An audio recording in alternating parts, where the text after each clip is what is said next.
திருவள்ளூர் மாவட்டம் திருவாலங்காடு அருகே சிறுவன் கடத்தப்பட்ட விவகாரத்தில் மொத்தம் 5 பேருக்கு சிபிசிஐடி கஸ்டடியானது போடப்பட்டிருக்கிறது. கூடுதல் விவரங்களை செய்தியாளர் சுதாகர் வழங்கிட கேட்கலாம். சுதாகர், வணக்கம்.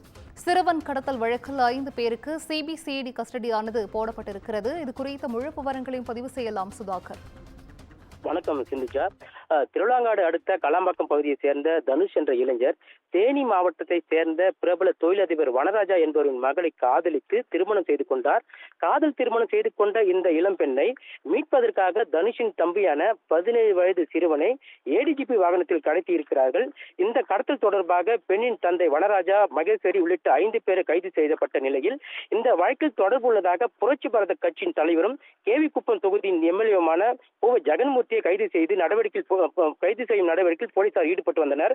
பின்னர் இந்த வழக்கு விசாரணை சிபிசிஐடிக்கு போலீசாருக்கு மாற்றப்பட்டு சிபிசிஐடி போலீசார் விசாரணை தொடங்கிய நிலையில் ஜெகன்மூர்த்தி தலைமறைவாகி பின்னர் உச்சநீதிமன்றத்தில் முன்ஜாமீன் பெற்றிருக்கிறார். பின்னர் இந்த சிறுவன் கடத்தப்பட்ட விவகாரத்தில் ஏற்கனவே கைது செய்யப்பட்ட வனராஜா, மகேஸ்வரி, கணேசன் உள்ளிட்ட 5 பேரிடம் விசாரணை மேற்கொள்ள திருவள்ளூர் நீதிமன்றத்தில் ஆஜர்படுத்தி சிபிசிஐடி போலீசார் 5 நாட்கள் கஸ்டடியில் எடுத்து விசாரிக்க அனுமதி கேட்டிருந்தது.